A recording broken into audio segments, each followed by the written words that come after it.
everybody doing? Good. I'd like to welcome up Denise Tennant with Hayward and Risa Barron with Republic. I'll give a little background. Denise, I've known now, I think throughout IFMA for a number of years. She's been involved for I think 12 years in IFMA, that's right. And she's also a fellow Point Loma resident like myself and a pickleball player, so she's definitely on board. Risa is with Republic. Republic did the landfill tour last year. Who was there? Landfill tour. Just a couple. I thought it was one of the coolest tours I think I've ever been to at IFMA and would highly recommend it. In particular, everybody remember the Falconers? But a falcon with them? I mean, how often do you get to see a falcon on a tour and a falconer who's making sure that birds don't come around and peck at the trash at the landfill? It was literally one of my favorite things I've seen at IFMA. So we're excited to have Risa, and then we've got a comments here from the public as well. So how many folks are familiar with ESG? Show of hands.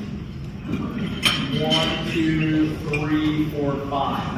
Not many, which is good. That's why we're here to educate. Any of those 5 folks responsible for any sort of reporting on ESG or metrics or providing data when it comes to ESG? No, good. Okay, so we've got a good audience that'll hopefully learn a lot today. With that, we'll get started with our first question for our panel. Yes, sure. Yeah. So to put ESG into perspective, years ago, it was kind of like this altruistic thing, right? Oh, we're going to do some of this recycling, we're going to do some of this, and we're going to, put it on our website and call it a day, until it became mandated. And when we saw, when ESG reports were starting to become mandated, global investors started looking at those ESG reports as a way to decide where their global funds were going. So for example, you have 2 banks who have an ESG report. Global investors will look at that ESG report of both banks and say, which one is less risky? The one with the stronger ESG report is less risky. And we're going to talk about that today. So for the first time in our environmental history, we have the importance of environmental and social regulation with the bottom line of companies. It is hugely important to move its sustainability forward and to really get everybody on the same page. So for the first time, we have the C-suites looking at how more efficient their buildings can be, how much better they can be to their employees, so that they can be continued to be invested in globally. Thank you. Yeah, great point. We have a number of clients of ours that can speak to you today. This is a must-have. And can I have a question? Sure. Who mandates this? Is it federal or state? It depends. In the case of, like I was saying, like in large public institutions, they're mandated by the SEC. So, like large financial corporations, they actually have to put out an ESG report. There's been some, it's taken a while, I think, for the standards to become what I would call auditable. There are now standards that are out there as far as kind of what we become accountable to. I know there's been frustration in ESG, at least in my industry I can speak to, in ESG in the past, as far as it being kind of like not having a lot of clarity in our case on the environmental side sometimes. But I think we're seeing these standards are kind of in place now, and we're seeing a lot better buy-in. And who oversees it? That's these different standards. There's different standardization bodies that oversee it. I think depending upon the industry here. Okay. Denise, why don't you start us off? How are facility managers helping organizations meet their environmental sustainability targets? Sure. So, as a facility manager, if you're an FM in this room, I'm sure you're going to nod at this and say, yes, this is what I do on a daily basis. So for sustainability, it is all metrics data. If you are measuring your water, if you're measuring your energy, you have that metric data, right?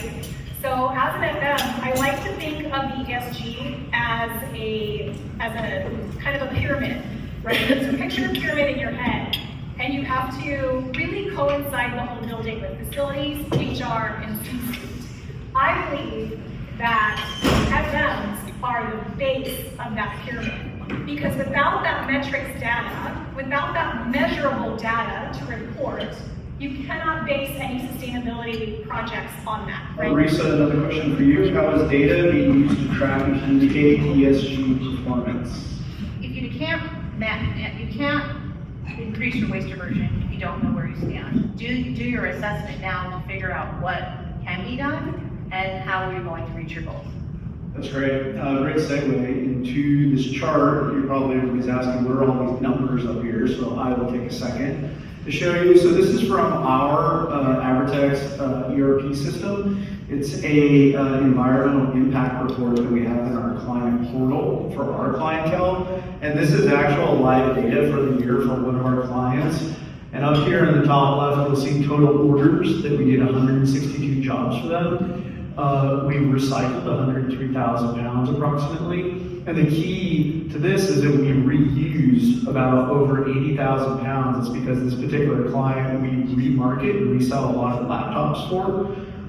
And so we're able to not only provide recycling data, which for us is actually one of the last things that we do. We're more focused on trying to reuse, right, and repurpose equipment. So when we get laptops in, we wipe the data, and then we remarket it and resell it. So we're able to provide this as an integrated report for our clients that they can simply go into their client portal and download it anytime they need. So they don't have to come back to us, they can themselves have control over their own data. And so it speaks to your point of Risa saying that this is information that can be provided by your vendor depending on what you're doing. And here, just in a little, so this will actually show the number of assets that we recycled, a little over almost 22,000, reused almost 16,581. And it kind of gives you like a little chart. And the thing that's kind of cool is that it takes an actual calculator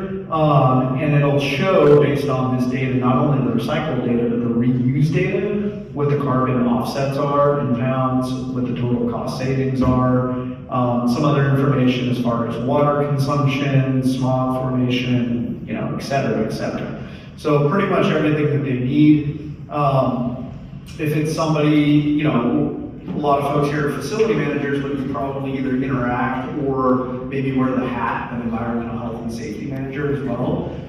There's a lot of collaboration between those folks. And so this is something that is information that can be looped in. And you, as a facility manager, again, if you're working with the right vendors and you have the right partners, can provide you this type of information. And this is where data can be used in these ESG reports fairly easily. It's just relying on your vendors and working with them to get you that information. Next question I've got for Denise.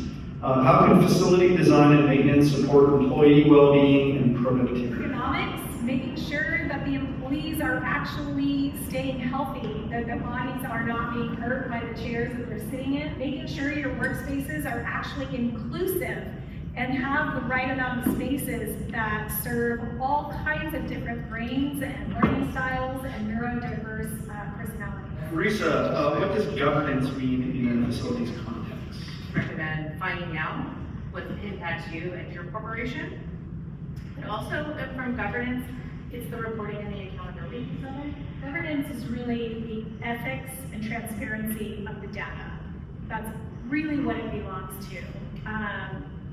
When it first came out, it was really focused on the board of directors and how ethical the board of directors is. However, over time, it's really transferred into the data. We've got about 5 minutes left. We've got a number of additional questions, and I think it'd be a great opportunity to turn it over and ask some questions of our folks in the audience. Before I do that, any other questions, comments, anybody else have here?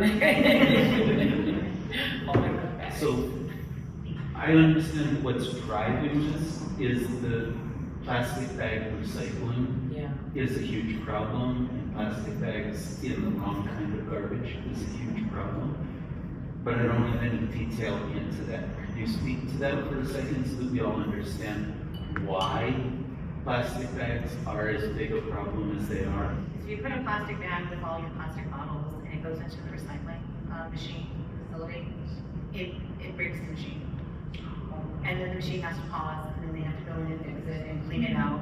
And it and literally, you know, these recycling facilities sometimes are 24/7. You know, if anyone has not been to a recycling facility, you have the opportunity to go, I highly recommend it. It is super interesting to see it in action. But what happens is those plastic bags get into the equipment and it just breaks it. And then they have to pause, and then they have to fix it, and then be down for half a day. So getting the plastic out is really, really important from that perspective. And I think the other piece is the microplastics, and then get into the ocean. What about cardboard and taking the tape off of cardboard? Does throwing just a bunch of cardboard with tape on it? You should take the tape off, but it's okay if you don't. You know, my point is if you can't, the tape should go into the trash bin. So do your best. And I always tell people, if you don't know what bin to put it in, just put it in the trash. It's really gonna be okay. Because if you put it into the green because you think it should go into green, that causes contamination in food waste recycling, and that in itself requires an extra effort to get those contaminants picked out. So I will end by saying, anyone wants to come back out to the landfill, we'll be happy to host you. I'm on, coming back out, I want to see the balcony again. I can bring the fellows back, but I think the point is, once people go to the landfill and they see all the effort that goes in to really run our waste management system, it really develops a much greater appreciation of recycling. Okay, I think that's all the time we have. We good? Yeah, all right, thanks to our panelists.